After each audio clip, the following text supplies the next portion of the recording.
पहिला प्रश्न काय आहे, सामाजिक परिवर्तनाच्या विचारधारा संदर्भात योग्य कथन ओळखा. 3 विधानं दिलेली आहेत. कोणतीही विचारधारा नामशेष होत नाही, विचारधारा कालबद्ध असतात, विचारधारा समाजाला प्रभावित करतात.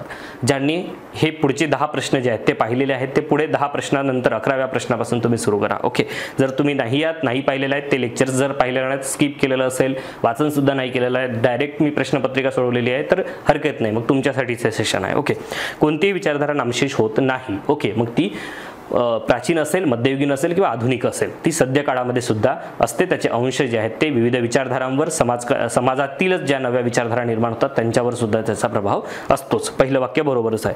विचारधारा कालबद्ध असतात, विधान चूक आहे, कारण कालबद्ध नसतात, त्या काळाशी कशा बांधल्या जातील. ओके, चूक आहे. विचारधारा समाजाला प्रभावित करतात, ऑब्व्हियस गोष्ट आहे. ओके, मग काय बरोबर आहे तर अ आणि क बरोबर आहे. पर्याय क्रमांक 3 हे त्याचं योग्य उत्तर आहे. नेक्स्ट बघा 2, सामाजिक परिवर्तनाच्या विचारधारा व तत्वज्ञान या संदर्भात योग्य कथन विचारलेलं होतं. 3 विधानं दिलेली होती, 3ही विधानं बरोबर आहेत. सत्याचं ज्ञान ज्यामुळे होते ते तत्वज्ञान मानले जाते. तत्वज्ञानामध्ये मूलभूत नियमांचा अंतर्भाव असतो. मूलभूत नियम असतील तरच त्याला आपण एक फिलॉसॉफिकल स्टेटमेंट म्हणू शकतो, बरोबर की नाही.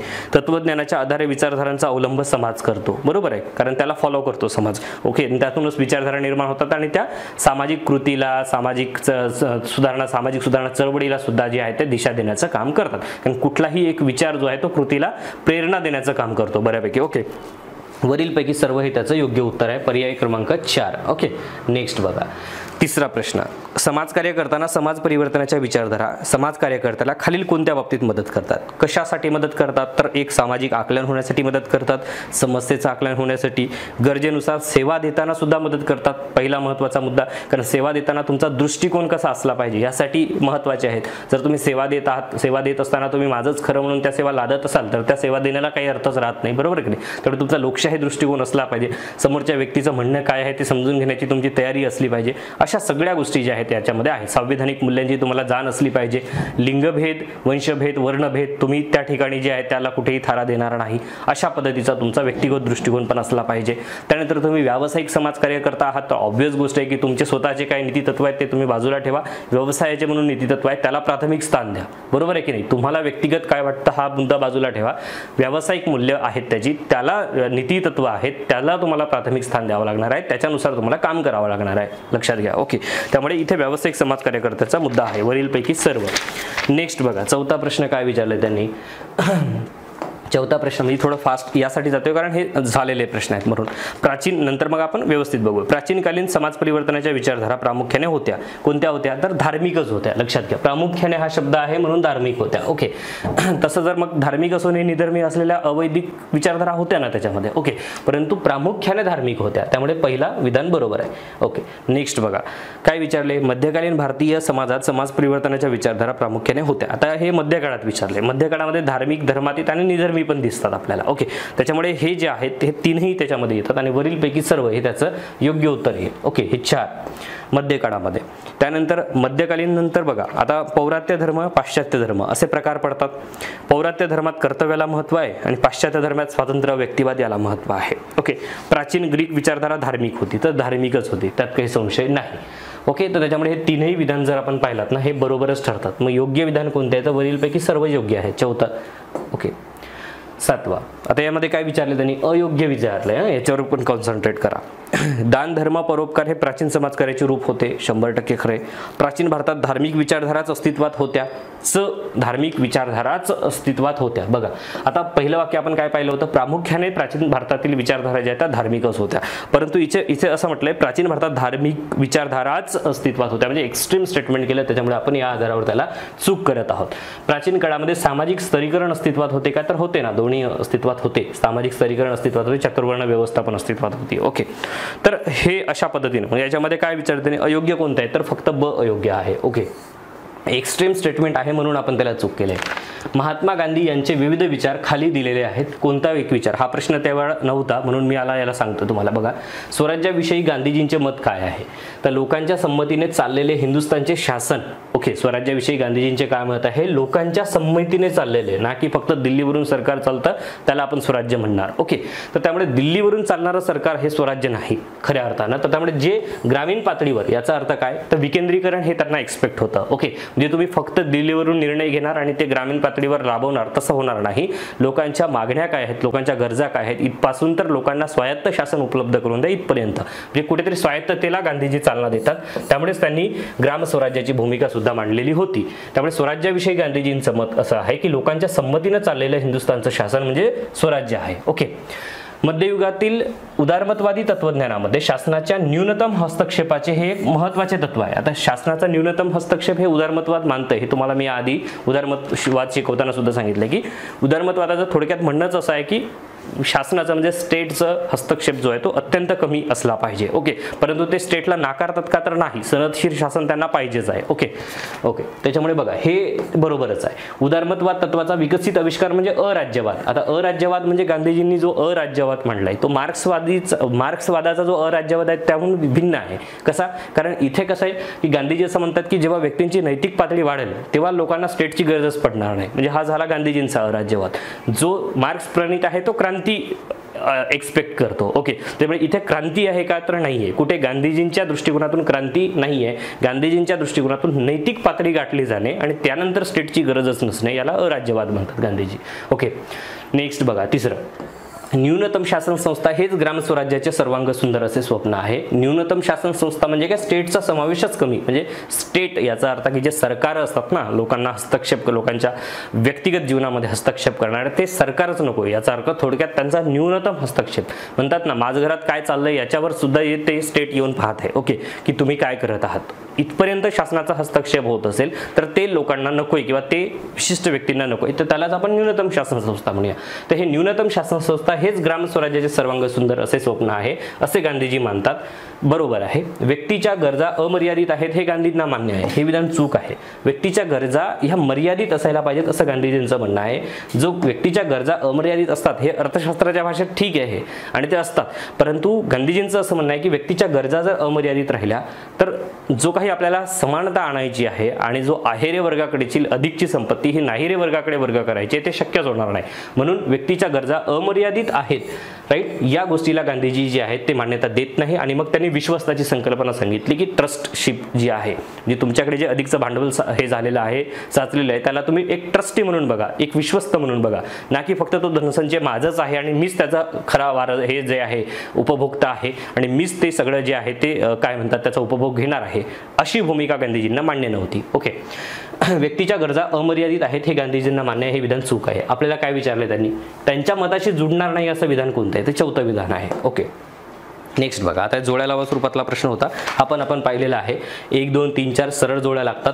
सॉक्रेटिस तर्कनिष्ठ सत्यावर आधारित यश चिरकालीन असते असं म्हणतो. प्लेटो अमूर्त स्वरूपातील आनंद दीर्घकाळ टिकतो. एरिस्टॉटल बाह्य जग एकच असते म्हणजे भौतिक जग आहे. आणि ग्रीक विचारधारा म्हणते की मानव आणि देव हे सृष्टीचे भाग आहेत, ओके. आता अशा स्वरूपाचा प्रश्न जो आहे तो येणार नाही शक्यतो, कारण एवढं खोलवर विचारणार नाहीत, हे खूप खोलवर झालं. सॉक्रेटिस, प्लेटो, एरिस्टॉटलचं काय मत आहे, तरी पण आपला तो भाग आहे म्हणून ते पुस्तक आपण बघा, त्या पुस्तकावर आधारित टेस्ट पेपर आहे, ओके. यातले सगळेच प्रश्न तुम्ही एक्सपेक्ट करू नका की हा असे असतील. काही प्रश्न कठीणही विचारलेले आहेत, काही प्रश्न मध्यम आहेत, काही सोपे आहेत, ओके. जे सोपे आणि मध्यम स्वरूपाचे आहेत तशा प्रकारचे प्रश्न असतील.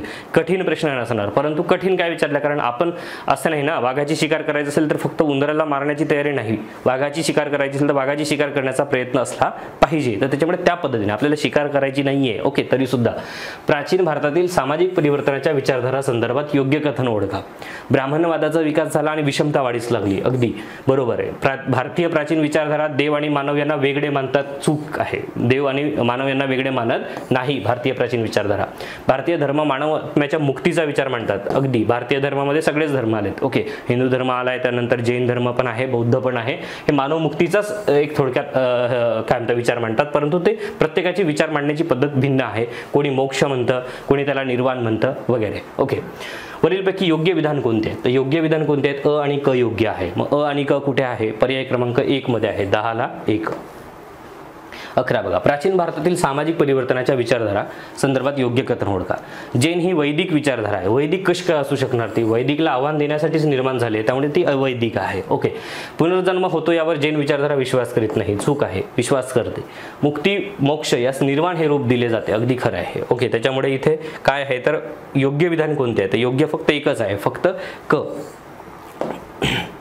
बौद्ध विचारधारेचा समाजकार्यावर प्रभाव झाला हे विचारात घेऊन खालील विधाने जी आहेत ते केली आहेत, त्यापैकी काय खरे आहे ते ओळखा म्हणते. याच्यामध्ये एक विधान जे आहे ते विपर्यस्त आहे, म्हणजे बौद्ध काळातील समाजकार्यास व्यावसायिक रूप प्राप्त झाले हे चुकीचं आहे, बाकी सगळं बरोबर आहे. त्याच्यामुळे इथे बघा, बौद्ध विचारधारा समानतेचे समर्थन करते, बौद्ध विचारधारा वैदिक विचारधारेसमोर आव्हान ठरते, अगदी खरं आहे ना. बौद्ध विचारधारा ज्या आहेत, जैन विचारधारा त्या अवैदिक विचारधारा आहेत आणि या विचारधारा वैदिकतेला आव्हान देण्यासाठी निर्माण झालेल्या होतात आणि जे काही भेदाभेद निर्माण झालेले होते वैदिक विचारधारेने जे काही केलेले होते त्या भेद जे आहे ते टाळण्यासाठी, सर्वांना सामावून घेण्यासाठी या विचारधारांनी जे आहे ते पुढाकार घेतलेला होता. त्यामुळे इथे काय आहे तर इथे असं आहे की एक विधान चूक आहे, क विधान, बाकी सगळे अ आणि ब बरोबर आहे. तर आपल्याला इथे अ आणि ब, कारण आपल्याला इथं काय विचारले, खरे कोणत्याही विचारलेलं आहे. ओके. नेक्स्ट बघा, आध्यात्मिक विचारधारा संदर्भात योग्य कथन ओळखा. तर ही वैदिक विचारधारा आहे का? नाही, ती अवैदिक विचारधारा आहे. या विचारधारेत धार्मिक आणि धर्मातील दोघांचे प्रभुत्व आहे. विचारधारा मानवाला स्वची जाणीव करून देते का? तर देते, अगदी खरं आहे. ओके. त्यामुळे ब आणि क खरे आहे. मग योग्य कोणते आहे तर ब आणि क, पर्याय क्रमांक 2. नव उदारमतवाद विचारधारा संदर्भात योग्य कथन ओळखा म्हणते. बघा, नव उदारमतवाद आणि उदारमतवाद. नव उदारमतवादाचे आता जे हे आहेत जागतिकीकरण, खाजगीकरण, उदारीकरण, हे काय आहे तर अपत्य आहेत त्याचे, असं आपण म्हणतो. बरोबर आहे. निरहस्तक्षेपी धोरणास पुन्हा लागू करण्याची तरफदारी करतो. तर निरहस्तक्षेपी धोरण काय, जे उदारमतवादामध्ये आपण पाहिलं की स्टेटचा काय नसायला पाहिजे तर हस्तक्षेप नसायला पाहिजे, हा महत्त्वाचा मुद्दा आहे. तर हे निरहस्तक्षेपी धोरण म्हणजे तेच आहे, म्हणजे निरहस्तक्षेपी, हस्तक्षेप नसायला पाहिजे. ओके. तर हे धोरण कोणाचा हस्तक्षेप तर स्टेटचा, ओके, हे नसायला पाहिजे. ह्याचीच पुन्हा लागू करण्याची, निरहस्तक्षेपी धोरण पुन्हा लागू करा, याचा अर्थ की आता काय करायला लागली, स्टेट दखल घ्यायला लागली आहे प्रत्येक बाबतीत. ओके. तर त्याच्यामुळे ते जे आहेत, पण ते प्रत्येक गोष्टीला मर्यादा आहेत. शासन जे आहे त्याचे कायदा आहेत, सामाजिक कायदे निर्माण झालेले आहेत. संपत्तीवर सुद्धा अंश जो आहे काही प्रमाणात काय स्टेटचा आहे, काही स्टेटची नियोजित अर्थव्यवस्था आहे, काही अनियोजित आहे वगैरे. परंतु आता तर असं कुठला स्टेट नाही आहे की ज्यांची अनियोजित अर्थव्यवस्था आहे, बऱ्यापैकी नियोजित आहे. नियोजित अर्थव्यवस्था म्हणजे ते त्याचं एक मॉडेलच आहे. पुढे प्रश्न आहे ते तुम्हाला सांगणार आहे, त्यावर आधारित, म्हणजे उत्पादन कसं घ्यायचं, त्याचं वितरण कसं करायचं, याला आपण नियोजित अर्थव्यवस्था म्हणतो. जे नियोजना त्याचं ठरवलं जातं, आपल्याकडे पंचवार्षिक योजना वगैरे आहेत त्या पद्धतीचं. तर इथे निरहस्तक्षेपी धोरणास पुन्हा लागू करण्याची तरफदारी केली जाते नव उदारमतवादामध्ये. बरोबर आहे. समाजवादी राजवटींची पिछेहाट झाल्यामुळे या विचारधारास अगदी बळ मिळालं, तर हेही 100% आहे. कारण समाजवादी राजवटी काय आहेत तर समाजवादी राजवटीमध्ये एक समाजवादी समाज रचना प्रस्थापित करण्याचा त्यांचा हेतू होता. पण त्याच्या विरोधात कोण आहे एक प्रकारे तर भांडवलदार आणि उदारमतवाद हे आहेत. तर इथे आपण सहज म्हणू शकतो की समाजवादी राजवटी ज्या आहेत त्याची पिछेहाट झाली आणि त्यांचा जो हस्तक्षेप आहे वाढला. कोणाचा? नव उदारमतवादाचा. उदाहरणार्थ काय, रशियाचं विघटन वगैरे ह्याला कारणीभूत आहेत. उदारीकरण, खाजगीकरण आणि जागतिकीकरणाच्या प्रवृत्तीस चालना दिली आहे.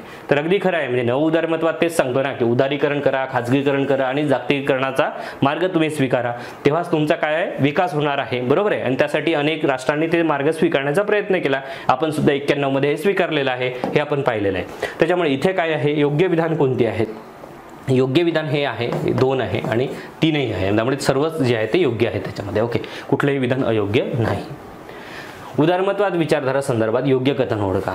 जॉन लॉक या इंग्लिश तत्वज्ञानास उदारमतवादाचा जनक मानलं जातं. आता मान्य आहे की हे आपण पाहिलेलं नाही, परंतु हे यासाठीच प्रश्नपत्रिका आहे की ज्या गोष्टी आपण पाहिल्या नाही तिथूनही होऊ शकतात. हे थोडंसं कठीण प्रश्न आहे, तुम्हाला माहीत नसणार की उदारमतवादाचा जनक कोण, इथपर्यंत प्रश्न जाणारच नाही, तरी सुद्धा विचार सांगून ठेवले. नैतिक जीवनामध्ये हा सिद्धांत व्यक्तिवादाचे समर्थन करतो, हे मला माहिती आहे ना. ओके. नैतिक जीवनामध्ये व्यक्तिवादाचे समर्थन करतो. ओके. म्हणजे व्यक्तीला कुठल्याही पद्धतीचे बंधनं जे आहेत ते ऍक्सेप्टच करत नाही उदारमतवाद, हे आपण पाहिलेले आहे. तर इथे सहज आपल्याला हा प्रश्न सोडवता येऊ शकतो. योग्य विधान कोणते आहेत? तर योग्य विधान तर इथे ब तर आपल्याला पाहिजेच. ओके. हे पण आपण पाहिलेलं आहे. लेस सेस फेअर हे धोरण हे उदारमतवादात पूरक आहे. आता ऑब्व्हियस गोष्ट आपण याच्यामध्ये काय पाहिलं, लेस सेस फेअर मध्ये काय, सरकार जे आहेत ते निष्क्रिय असली पाहिजेत, म्हणजे स्टेट जे आहेत ते ऍक्टिव्ह नसलं पाहिजे थोडक्यात व्यक्तींच्या संदर्भात. ओके. असं त्यांनी म्हटलेलं आहे. मग हे लेस सेस फेअर धोरण हे उदारमतवादाला पूरक आहे का? तर आहे. तर त्याच्यामुळे हे दोन्ही विधान आपल्याला बरोबर वाटतात. जॉन लॉक हा जो आहे आपल्याला माहित नसला तरी सुद्धा याच्यामध्ये आपण बरोबर करू शकतो, कारण इथे कुठल्याही पद्धतीचा असा ऑप्शन नाहीये की फक्त ब आणि ग, म्हणजे एक तर फक्त क अ ब असं म्हणतायत. मग आपल्याला माहिती आहे की दोन्ही स्टेटमेंट बरोबर आहे, तर मग वरीलपैकी सर्व करा डोळे झाकून, तुम्ही चिंता करू नका. ओके. भारतीय समाजवाद हा कसा समाजवाद आहे? लोकशाही आहे, क्रांतिवादी आहे, सहकारी आहे की फेबियन आहे? बघा, आपल्याला माहिती आहे की क्रांतिवादी समाजवाद तर नाही आहे आपल्याला, सहकारी समाजवाद ही कन्सेप्ट वेगळी आहे, त्यामुळे सहकारी समाजवाद नाही आहे. फेबियन समाजवाद जो भांडवलशाहीचं रूपांतर समाजवादात करू पाहतो, जो इंग्लंडमध्ये वगैरे आहे. आपल्याकडे आहे लोकशाही समाजवाद आहे, पर्याय क्रमांक 1 आपण माहिती आहे. आणि हे मी कुठे तुम्हाला सांगितलंय, तर समाजवाद याचा अर्थ जो आहे आपल्या कशामध्ये, सरनाम्यामध्ये, भारतीय राज्यघटनेचा सरनामा आपण जो स्वीकारलाय त्याच्यामध्ये ही गोष्ट आहे, त्याच्यामुळे तुम्ही ते वाचलेली सुद्धा असेल आणि तो सगळे एक एक शब्द एक्सप्लेन करून दिलेला आहे.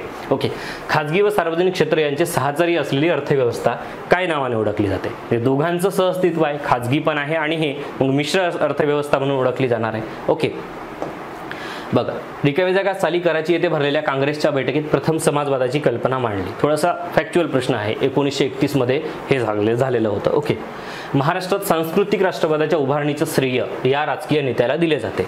आता ह्याच्यामध्ये जर आपण पाहिलात तुम्ही, ओके, महाराष्ट्रात सांस्कृतिक राष्ट्रवादाच्या उभारणीचे श्रेय, आता 2 तर सहज आपल्याला याच्यामध्ये काढू शकतो. ओके, आता आचार्य जावडेकरांचे पण महत्त्वाचे स्टेटमेंट आहे, परंतु त्याचं हे डायरेक्ट उत्तर हे असू शकणारच नाही. लोकमान्य टिळक हे त्याचं योग्य उत्तर आहे. तुकडोजी महाराजांनी सुद्धा बऱ्यापैकी सांगितले, परंतु त्यांचे विचार जे आहेत ते कुठल्याही एका विशिष्ट धर्माला अनुसरून वगैरे नव्हते. ओके, लोकशाही विचारधारा संदर्भात योग्य कथन ओळखा. समाजकार्य लोकशाही विचारधारेवर आधारित आहे. समाजकार्य लोकशाही विचारधारेवर आधारित आहे, ऑब्वियस गोष्ट आहे. समाजकार्याच्या तत्वज्ञानाचा आधार लोकशाही आहे. हो, लोकशाहीत कर्तृत्व व्यक्तीचा दर्जा ठरवते, अगदी खरं आहे. म्हणजे काय करते, व्यक्तीचा दर्जा हा कर्तृत्व ठरवते. ओके, म्हणजे जात ठरवत नाही, थोडक्यात आपण डायरेक्ट म्हणूया. ओके, म्हणजे जातीने लोक जे आहेत ते उच्च नीच असं वगैरे भेद नाही याच्यामध्ये, त्यामुळे इथे सगळेच बरोबर आहेत. पर्याय क्रमांक 4. बघा, आता हा प्रश्न बघा, याच्यामध्ये काय म्हटलंय की सांस्कृतिक वाद संदर्भात पुढीलपैकी कोणते विधान खरे ठरतात? 1875 ते 95 या 20 वर्षाच्या काळामध्ये भारतात सांस्कृतिक राष्ट्रवादाची उभारणी झाली. राष्ट्रवाद हा घटक आपण अभ्यासलाय. ओके, स्वधर्म, स्वराज्य व स्वसंस्कृती यांना अर्थ प्राप्त करून देणे हा सांस्कृतिक राष्ट्रवादाचा मुख्य विचार आहे. ओके, हां, हे पण बरोबर आहे. म्हणजे आजही आपण सांस्कृतिक राष्ट्रवाद, लोक सांस्कृतिक राष्ट्रवादालाच राष्ट्रवाद म्हणतात. ओके, हिंदू राष्ट्रवादालाच राष्ट्रवाद म्हणतात, ही गल्लत करतात. प्रादेशिक राष्ट्रवाद म्हणजे प्रादेशिक पातळीवरील ऐक्य भावनेचा आविष्कार, बरोबर आहे की नाही? म्हणजे आपण, मी महाराष्ट्रीयन आहे, हाच माझा राष्ट्रवाद आहे. ओके, थोडक्यात राष्ट्रवादाची व्याप्ती उद्दिष्ट विशाल असतात, तर प्रादेशिक राष्ट्रवादाची उद्दिष्ट व्याप्ती मर्यादित असतात. ऑब्वियस गोष्ट आहे की मला एका फक्त प्रदेशाची अस्मिता जी आहे ती मला महत्त्वाची वाटते, हा झाला प्रादेशिक अस्मितावाद. परंतु राष्ट्रवाद हा झाला आहे व्यापक राष्ट्रवाद झाला आहे, बरोबर की? जो संपूर्ण मी एक भारतीय आहे आणि मला भारताचा अभिमान, भारत एक राष्ट्र म्हणून मी भारताचा नागरिक आहे आणि त्या नागरिक म्हणून माझी काही कर्तव्य आहेत हे मी मानतो आणि राष्ट्राच्या उन्नतीमध्ये सहभाग घेतो, हा एक प्रकारचा झाला राष्ट्रवाद. ओके, तर इथे काय विचारलेलं आपल्याला, तर इथे योग्य कुठले आहेत, खरे कुठले विधान आहेत? तर सर्वच विधान जे आहेत ते यामध्ये खरी आहेत, कुठल्याही पद्धतीचं विधान अयोग्य नाही. जैन विचारधारा बघा, जैन विचारधारा संदर्भात काय असत्य आहे म्हटले, त्यांनी काय विचारले, असत्य काय आहे? बघा, जीव आणि अजीव जोडीने राहतात, जन्म मृत्यूची प्रक्रिया निर्वाणानंतर सुद्धा थांबत नाही, चुकीचं आहे. निर्वाण म्हणजेच काय, मोक्ष, थोडक्यात त्यांनी असं म्हटलंय. त्याच्यामुळे ऑब्वियस गोष्ट की इथे असत्य काय आहे, तर 2 असत्य आहे, बाकी सगळे बरोबर आहेत. मानवतावाद व विज्ञानवाद यांचा समाजावर झालेला प्रभाव या संदर्भात काय सत्य आहे असं म्हटलंय? मानवतावाद व विज्ञानवाद यांचा समाजावर झालेला प्रभाव. धर्माच्या प्रभुत्वाला प्रश्न केला, ऑब्वियस गोष्ट हो केलंय. धर्माच्या दहशतीला प्रश्न केलाय का, तर केलंय. धर्माचे जे काही हे होते, ओके, म्हणजे मग ख्रिश्चन असेल किंवा इकडे हिंदू असेल, ओके, मानवतावाद आणि विज्ञानवाद यामध्ये नियम व न्यायनिवाडा मानवनिर्मित असतो, ह्याकडे लक्ष वेधलं, अगदी खरं आहे. समाजातील विचारांना बौद्धिक पाया दिला, हे सगळे स्टेटमेंट खरं आहे. त्याच्यामध्ये समाजातील विचारांना बौद्धिक पाया दिला, तर्कावर आधारित त्यांनी प्रश्न विचारले, विज्ञानावर आधारित त्यांनी प्रश्न विचारले, काही गोष्टीचं ते प्रूफ म्हणजे थोडक्यात काय पुरावा देऊन सिद्ध करा असा प्रश्न त्यांनी केला. त्याच्यामुळे मानवतावाद आणि विज्ञानवादाचा प्रभाव जो आहे तो संपूर्ण समाजावर झाला. वरीलपैकी सर्व त्याचं योग्य उत्तर आहे. बघा, आता ह्याच्यामध्ये उत्तर जर सहज आपल्याला काढता येऊ शकत होतं की न्यायमूर्ती रानडे यांच्या संदर्भात बेसिक 12व्या वर्गाच्या अर्थशास्त्रामध्ये 12व्या वर्गाच्या समाज ह्याच्यामध्ये जरी पाहिलात तुम्ही, आधुनिक भारतीय राजकीय विचारवंतात कल्याणकारी राज्याची संकल्पना सांगणारे रिकाना हे प्रथम विचारवंत होते. त्यांनी शासनाच्या निर्हस्तक्षेपाच्या धोरणावरही टीका केली. ते म्हणतात काय, तर खरा स्वतंत्र देश तोच ज्या देशामध्ये शिक्षा देण्याआधीच शिक्षेसाठीच्या कायदेशीर तरतुदी असतात. व्यक्तिवाद आणि राष्ट्रवाद यातील समन्वयाचा आविष्कार म्हणून आपणास त्याच्या कल्याणकारी राज्याच्या संकल्पनेकडे पाहता येईल. ओके, तर न्यायमूर्ती रानडे यांनी बऱ्यापैकी आपले उदारमतवादी विचार मांडलेले आहेत, हे इतिहासामध्ये सुद्धा आपल्याला अभ्यासायला भेटतं. दुसरा महत्त्वाचा मुद्दा, यांनी अतिरेकी व्यक्तिवादाला जे आहे पात्र ते नकार दिला. म्हणजे पश्चिमेकडील उदारमतवाद आपल्याला अतिरेकी व्यक्तिवाद सांगतो, परंतु रानडे यांचं म्हणणं होतं की अतिरेकी व्यक्तिवाद नसायला पाहिजे. लक्षात घ्या, तर इथे कुठे गरजेच्या ठिकाणी स्टेटचा हस्तक्षेप मान्य करतात, त्याच्यामुळे दोघांचा एक सामंजस्यपणा ठरवण्याचं काम रानडे यांनी केलं. ओके, योग्य जोड्या जुळवा. बघा, सर्वोदय, जहाल स्त्रीवाद, फेबियन समाजवाद, नियोजित अर्थव्यवस्था. ओके, सर्वोदयामध्ये विकेंद्रित अर्थव्यवस्थेचा सिद्धांत आहे, आपल्याला माहिती आहे. सर्वोदय काय करते? विकेंद्रित अर्थव्यवस्थेचा सिद्धांत. म्हणजे विकेंद्रित अर्थव्यवस्था म्हणजे काय, तर तुमच्याकडे फक्त दिल्लीवासियांकडे तुम्हाला फक्त अधिकार नसले पाहिजे. म्हणजे जे दिल्लीवरून, थोडक्यात मी तुम्हाला एक्सप्लेन सोप्या भाषेत सांगण्याचा प्रयत्न करतो. दिल्लीत जे सरकार बसले तेच सगळं ठरवेल असं नाही. आता कसं आहे, 14व्या वित्त आयोगाचा पैसा ग्रामपंचायतला येतो आणि 14व्या वित्त आयोगाच्या याच्यानुसार मग ग्रामपंचायतने जो प्राप्त केलेला पैसा आहे तो ग्रामपंचायत ग्रामसभेच्या माध्यमातून ठरवते. हे झालं विकेंद्रीकरण थोडक्यात, बरोबर आहे की नाही. तर एक प्रकारे आपण सर्वोदय राबवण्याचाच प्रयत्न करतात असं हे होईल. तर हे विकेंद्रित अर्थव्यवस्थेचा सिद्धांत हा सर्वोदय आहे. नियोजित अर्थव्यवस्थेमध्ये काय आहे, तर केंद्रीकरणावर भर बऱ्यापैकी दिलेला आहे. म्हणजे नियोजन मंडळ काय करेल तर ठरवेल, मग पैसा कुठे गेला पाहिजे आणि काय नियोजन मंडळ सांगेल त्या पद्धतीने. ओके, तर हे नियोजित अर्थव्यवस्थेमध्ये दिसून येतं. म्हणजे आपल्याला माहिती आहे की अ ला 4 आहे आणि ड ला 1 आहे, तर आपण जोडी लावू शकतो. जहाल स्त्रीवाद लैंगिक दडपशाही अमान्य करतो.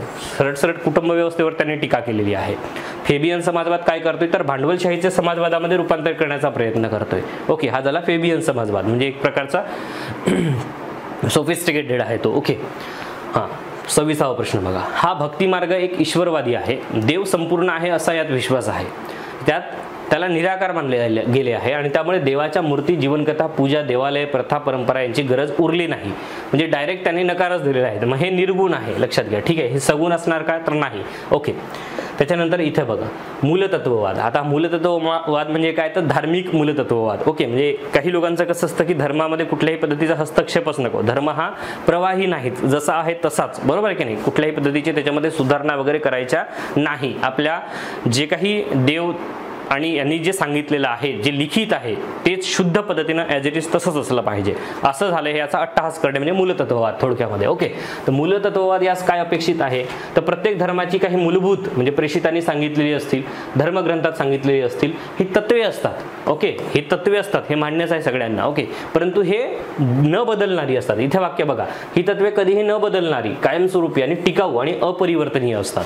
धर्मगुरू यांच्या मार्गदर्शनाखाली त्या धर्माच्या सर्वांनी ही तत्वे पाळून त्यानुसार सर्व धार्मिक विधी आणि सामाजिक खाजगी जीवनातले व्यवहार केले पाहिजेत, असा यांचा अट्टहास असतो. असे न करणारे मग कोण, तर हे धर्मविरोधी असतील असं त्यांचं असं म्हणणं आहे. मग ते प्रत्येकच धर्मामध्ये आहे. तर हे कोण झाले, हे मूलतत्ववादी झाले. ओके, तर आजही समाजामध्ये मूलतत्ववादी विचार आढळतात, तुम्हाला माहिती आहे. ओके, हां, हे झालं वरीलपैकी सर्व. पर्याय क्रमांक 4 त्याच्यामध्ये त्यांनी विचारले की कोणते योग्य आहे किंवा कोणते जुळणारे आहे, तर सगळेच. अनियोजित अर्थव्यवस्था. बघा, ज्या अर्थव्यवस्थेचं नियोजन नाही आहे, कुठल्याही पद्धतीचं नियोजन नाही, उत्पादन कशा पद्धतीने घ्यायचं, त्याचं वितरण कशा पद्धतीने करायचं, याचं कुठलंही नियोजन नाही, त्याला आपण थोडक्यात अनियोजित अर्थव्यवस्था म्हणूया. तर या अनियोजित अर्थव्यवस्थेत अनिष्ट प्रवृत्ती न दर्शवणारा, इथं हा महत्त्वाचा शब्द आहे. त्यांनी काय म्हटले, अनियोजित अर्थव्यवस्थेतील अनिष्ट प्रवृत्ती न दर्शवणारा पर्याय निवडा. मग कुठली न दर्शवणार, तर आर्थिक संतुष्टता दर्शवत नाही. ओके, आर्थिक संतुष्टता म्हणजे आर्थिक संतोष असं त्यांनी म्हटलेलं आहे. ओके, म्हणजे ठीक आहे वा, आम्ही आता समाधानी आहोत, तर हा समाधान इथे नाहीये. ओके, अनियोजित अर्थव्यवस्थेतील अनिष्ट प्रवृत्ती न दर्शवणारा, आणि ह्या बाकी काय आहेत, या अनिष्ट प्रवृत्ती दर्शवतात. आर्थिक विषमता, अपूर्ण रोजगार, आर्थिक असुरक्षिततेची भावना. कारण इथे अनियोजित अर्थव्यवस्थेचं असं का होऊ शकतं, कारण तिथे सर्वात महत्त्वाचा प्रश्न असतो रोजगाराचा, बरोबर आहे की नाही. त्याच्यामुळे कुठल्या तरी पद्धतीचे जे काही वेतन, मासिक वेतनावर आधारित जो वर्ग असतो त्यांच्यामध्ये एक प्रकारची असुरक्षितता निर्माण होते. ओके, आणि मग त्याच्यामुळे ते काय होऊ शकतं की अशी असुरक्षितता निर्माण झाली तर ते क्रांतीकडे जाऊ शकतं सगळं. ओके, ते स्टेट सुद्धा कोलॅप्स होऊ शकते. तर त्याच्यामुळे अनियोजित अर्थव्यवस्थेत हे अनिष्ट प्रवृत्ती आहेत आणि तो न दर्शवणारा प्रकार आर्थिक संतुष्टता. आर्थिक संतुष्टता असतच नाही त्याच्यामध्ये खऱ्या अर्थाने. ओके, हां, योग्य जोड्या जुळवा. विचारधारा. आता ह्याच्यामध्ये काय आहे, कल्याणकारी, मुक्त, नियोजित आणि हिंदू राष्ट्रवाद. सहज जोड्या लावता येऊ शकतात आपल्या याच्यामध्ये. बघा, हिंदू राष्ट्रवाद काय म्हणतो, एक राष्ट्र, एक धर्म, एक संस्कृती, एक भाषा यांच्या आधारे जे आहे ते स्टेटची स्थापना करण्याचा प्रयत्न केला जातो. ओके, म्हणजे आता अखंड भारत वगैरे. ओके, अखंड हिंदुस्थान असं म्हणलं जातं. कल्याणकारी राज्यामध्ये काय केलं जातं, तर आता हे समाजातील दुर्बल घटक जे आहेत त्यांच्या आर्थिक सामाजिक प्रश्न सोडवण्यावर विशेष भर दिला जातो. मग मला माहिती आहे की ए ला 4 आहे, तर ए ला 4 कुठे आहे, तर एकाच ठिकाणी आहे. मग डोळे झाकून करा गोल. ओके, अशा पद्धतीने. बाकी तर तुम्ही जोड्या लावू शकता याच्यामध्ये. मुक्त अर्थव्यवस्था काय आहे, तर कोणत्याने बघा, इथे काय नियोजित अर्थव्यवस्थेमध्ये नियंत्रण असतं.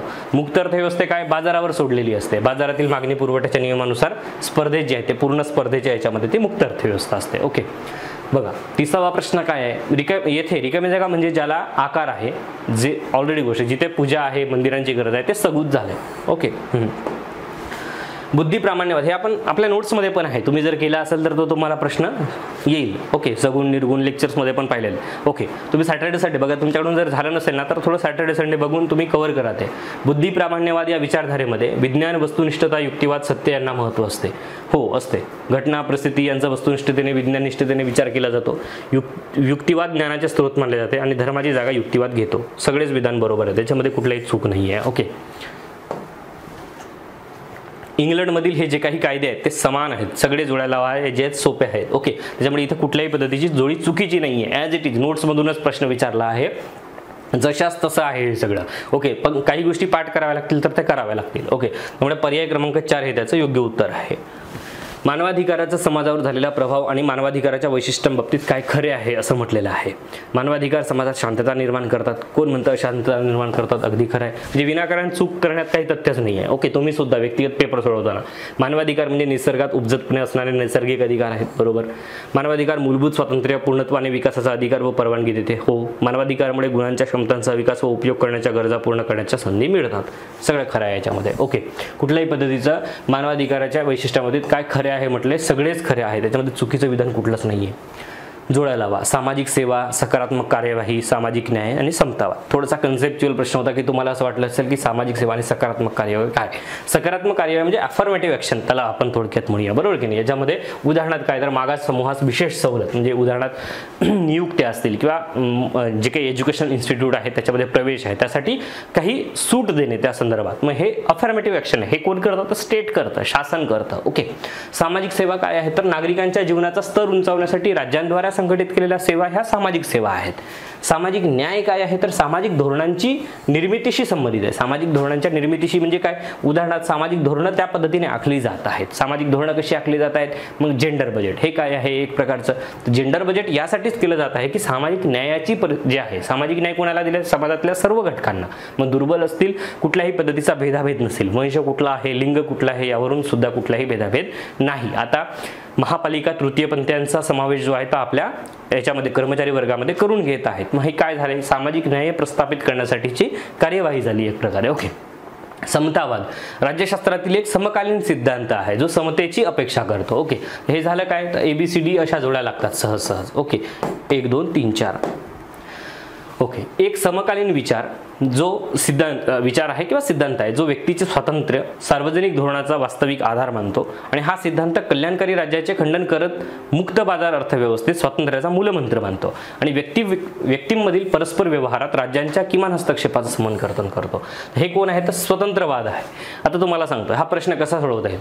इथे काय म्हटलंय त्यांनी की कल्याणकारी राज्याचे खंडन करत, कल्याणकारी राज्याचं खंडन करणार असाल तर समतावाद तर करूच शकणार नाही आणि ते समतेची प्रस्थापित करण्याचा प्रयत्न करतात. धर्मवादाचा प्रश्नच नाहीये, अराज्यवाद तर मग स्टेटच नाहीये. बरोबर की नाही. मग इथे हे मग आपल्याला माहितीच नाहीये त्या गोष्टी, एखादी गोष्ट माहिती नाही तर मग मला काय नसू शकतं याचा विचार मी करू शकतो, तर मग ते इलिमिनेट करा आणि उत्तरापर्यंत पोहोचा, असं तुम्ही करू शकता. ओके, बघा पुढे काय म्हटलंय, अशी राज्यसंस्था ज्यात सरकारचे कार्य फक्त कायदा व सुव्यवस्था, लॉ अँड ऑर्डर कायम ठेवणे, गुन्हेगारांना शिक्षा देणे आणि करांची म्हणजे टॅक्सची वसुली करणे यापुरतीच मर्यादित असते आणि ते नागरिकांचे स्वास्थ्य, शिक्षण, मूलभूत गरजा या सेवांची व्यवस्था जी आहेत किंवा सर्वसामान्य सुखदुःख यांच्याशी काहीही संबंध ठेवत नाही.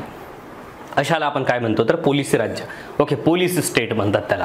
याचा अर्थ फक्त तुम्ही लॉ अँड ऑर्डर बघा, बाकी काहीही व्यक्तींसाठी मग कोण दुर्बल आहे, त्यांच्यापर्यंत स्टेटच्या सुविधा पोहोचत आहेत की नाही, तो मागे राहतो का, त्याला समोर आणण्यासाठी काय करावं लागेल, असं कुठलाही विचार केला जात नाही. त्याला फक्त पोलिस राज्य म्हणतात. कल्याणकारी राज्याच्या विपरीत आहे हे, म्हणजे कल्याणकारी राज्य हे उत्तर तुम्ही देऊ शकणार नाही. ओके, बघा 37वा प्रश्न काय आहे, असे ज्ञान जे न वैज्ञानिक पद्धतीने मिळवले जाते, न विज्ञानासारखे विश्वासार्ह असते व प्रामाणिक असते, परंतु ते विज्ञानासारखे असण्याचे ढोंग रचून विज्ञानासारखी प्रतिष्ठा मिळवण्याचा प्रयत्न करते. तर हे सामान्य विज्ञान, उपयोजित विज्ञान आणि सर्वंकष विज्ञान हे प्रश्न ऑप्शन सहज तुम्ही गाळू शकता, याचा काहीही संबंध नाही. इथे डायरेक्ट प्रश्नाला अनुसरूनच विचारलं की ढोंगी विज्ञान आहे ते. ओके, म्हणजे वैज्ञानिक पद्धतीने पण जे आहेत, जे ज्ञान आहे जे वैज्ञानिक पद्धतीने सुद्धा मिळवलं जात नाही, जे विज्ञानासारखे विश्वासार्ह सुद्धा असू शकत नाही, प्रामाणिक पण असू शकत नाही, परंतु ते विज्ञानासारखे असण्याचं जे आहे ते ढोंग रचलं जाते. बरोबर आहे, खरं तर ते नाहीये पण ते ढोंग रचत आहे. बरोबर की नाही, ते म्हणतात ना पांघरून हे केलेलं आहे, तर तशा पद्धतीचं विज्ञान हे ढोंगी विज्ञान आहे. ओके, नेक्स्ट प्रश्न बघा, काय खरे आहे म्हटलंय. खरे काय आहे तर हे सगळे विधान खरं आहेत. ओके, आता ह्याच्यामध्ये बघा, हां ह्याच्यामध्ये ना 38वा प्रश्न बघा. ओके, उदारमतवादाअंतर्गत बाजार समाज प्रारूप म्हणजे मार्केट मॉड्यूल जो आहे तो आणि कल्याणकारी राज्य प्रतिमान म्हणजे वेलफेअर स्टेट रिलेटेड प्रतिमान यामध्ये भेद केला जाऊ शकतो. बरोबर, असे राज्य जे आपल्या नागरिकांच्या मूलभूत गरजांची पूर्तता करण्यावर लक्ष केंद्रित करते ते कल्याणकारी राज्य ठरते. बरोबरच आहे. उदारमतवाद बाजार अर्थव्यवस्थेच्या नियमांना सार्वजनिक हिताचा उपयुक्त आधार मानतो. इथं काय मी सांगतो तुम्हाला, सार्वजनिक हित हे भिन्न भिन्न व्यक्तींच्या हितांशी दुवा आहे, ही उदारमतवादाची प्रमुख धारणा आहे. याच्यामध्ये काय खरे आहे तर सगळेच विधान खरं आहे, कुठल्याही पद्धतीचे विधान चुकीचं नाहीये. आता हे जे म्हटले ना उदारमतवादाअंतर्गत बाजार समाज प्रारूप आणि कल्याणकारी राज्य प्रतिमान, हे बाजार समाज प्रारूप म्हणजे मार्केट मॉड्यूल आहे. थोडक्यात त्यांनी असं म्हटलंय की तुम्ही संपूर्ण अर्थव्यवस्थेलाच उदारमतवादी काय म्हणतात की नियंत्रित ठेवू नका. ओके, ही जी नियंत्रित ठेवू नका म्हणजे काय, बाजारावर तुम्ही सोडा, पूर्ण स्पर्धा त्याच्यामध्ये असली पाहिजे आणि एकंदरीत पूर्ण काय असला पाहिजे तर कुठल्याही पद्धतीचं स्टेटचा हस्तक्षेप त्याच्यामध्ये नसला पाहिजे, सर्वात महत्त्वाचा मुद्दा. ओके, त्याच्यामुळे मग तुम्ही खाऊजा धोरण वगैरे स्वीकारा, हे उदारमतवादाचे काय आहे मत आहे. त्याच्यामध्ये यामध्ये त्यांनी जे म्हटलंय ना की उदारमतवादाअंतर्गत बाजार समाज प्रारूप म्हणजे मार्केट मॉड्यूल आणि कल्याणकारी राज्य प्रतिमान यामध्ये भेद केला जाऊ शकतो, करतच आहेत ते, म्हणूनच सांगत आहेत. ओके, असे राज्य जे आपल्या नागरिकांच्या मूलभूत गरजांची पूर्तता करते ते वेलफेअर स्टेटच आहे आणि ते सुविधा पुरवण्याचा प्रयत्न करते. आणि उदारमतवाद बाजार अर्थव्यवस्थेच्या नियमांना सार्वजनिक हिताचा उपयुक्त आधार मानतो. तो म्हणजे ते असं सांगतात, वकिली करतात की तुम्ही काय करा की बाजार अर्थव्यवस्था म्हणजे मार्केट इकॉनॉमी तुम्ही जे आहे ते स्वीकारणं गरजेचं आहे. ओके, जे आहे ते तुम्ही मार्केटवर सगळं सोडायला पाहिजे, उत्पादन वगैरे आहे त्याचं वितरण, ह्या सगळ्या गोष्टी. ओके, आणि इथे म्हणजे मागणी पुरवठा जसं चालेल त्या पद्धतीने म्हणजे बाजाराचे जे काही नियम असतात त्या पद्धतीने चाललं पाहिजे. ओके, आता हे त्याची वकिली करतात कारण ते म्हणतात की हे सगळं समाज हिताच्या दृष्टीने योग्य आहे असं ते म्हणतात. आणि हे उदारमतवाद काय मान्य करतात यावरच प्रश्न येतो. सार्वजनिक हित हे भिन्न भिन्न व्यक्तींच्या हितातील दुवा आहे, उदारमतवादाची प्रमुख धारणा आहे, हे पण विधान बरोबर आहे. ओके, त्यामुळे इथे सगळेच बरोबर आहे. डेमोक्रेसी बघा, तर डेमोक्रेसीच्या बाबतीत काय म्हटलंय की हे कुठले शब्द आहेत, हे आपण नोट्समध्ये डायरेक्ट समाविष्ट केले, ग्रीक शब्द आहेत हे दोन्ही. ओके, या लोकशाहीच्या प्रकारानुसार सर्व धोरणांसाठी व कृतींसाठी कार्यकारी विभाग हा कायदेमंडळाला म्हणजे एक्झिक्युटिव्ह हा लेजिस्लेचरला काय असतो, उत्तरदायी असतो. ओके, बरोबर की ना, आपण संसदेचे अधिवेशन वगैरे पाहता. ओके, उत्तर दिली जातात मंत्र्यांकडून, मंत्र्यांना संसदेमधले म्हणा किंवा राज्य विधिमंडळातले जे काही प्रतिनिधी आहेत ते प्रश्न विचारतात. बरोबर की, त्याला उत्तर देण्याचं काम मंत्री जनरली करतात. ओके, किंवा जबाबदार व्यक्ती करतात. हे एक प्रकारे काय आहे तर संसदीय लोकशाही आहे. यावर मी लेक्चर स्पेशल घेतलेलं आहे आपल्या पॉलिटीच्या याच्यामध्ये. ओके, लोकशाही विचारांचा समाजावरील प्रभाव खालीलपैकी कोणत्या क्षेत्रात दिसून आलेला आहे? कुठे कुठे दिसून आला आहे तर सरकार, लोकांमध्ये, लोकांच्या नातेसंबंधामध्ये सुद्धा आहे, सामाजिक व्यवस्थेमध्ये आहे, शासनाच्या कामकाजामधील जे आहे ते बदल त्यामध्ये आहे, सगळ्याच गोष्टींमध्ये आहे. वरीलपैकी सर्व हे त्याचं योग्य उत्तर आहे.